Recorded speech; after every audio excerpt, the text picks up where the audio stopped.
Lulus CPNS lalu mundur bakal dapat sanksi berat 2 tahun. Pelamar seleksi calon aparatur sipil negara 2024 yang lulus tahap akhir seleksi dan atau sudah mendapatkan nomor induk pegawai calon PNS atau P3K tetapi kemudian mundur bakal mendapatkan sanksi berat. Mereka tidak boleh melamar pada penerimaan ASN untuk 2 tahun anggaran pengadaan pegawai ASN berikutnya.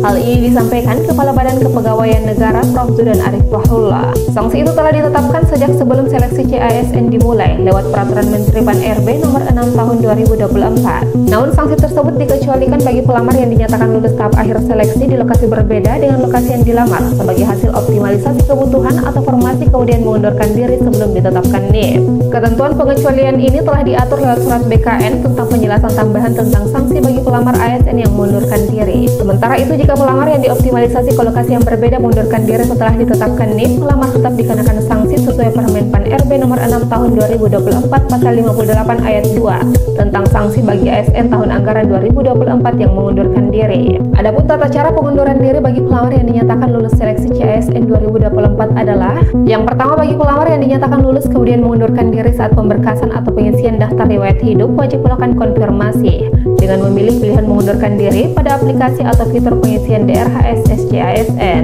Yang kedua, bagi pelamar yang dinyatakan lulus dan telah mendapatkan nomor induk pegawai kemudian mengundurkan diri wajib menyampaikan surat pengunduran diri kepada PPK instansi. Jika proses pengunduran diri tidak dilakukan sesuai prosedur yang ditetapkan tersebut, maka pelamar tetap dianggap berstatus lulus dengan konsekuensi tidak dapat melakukan pendaftaran seleksi pengadaan ASN periode tahun anggaran selanjutnya.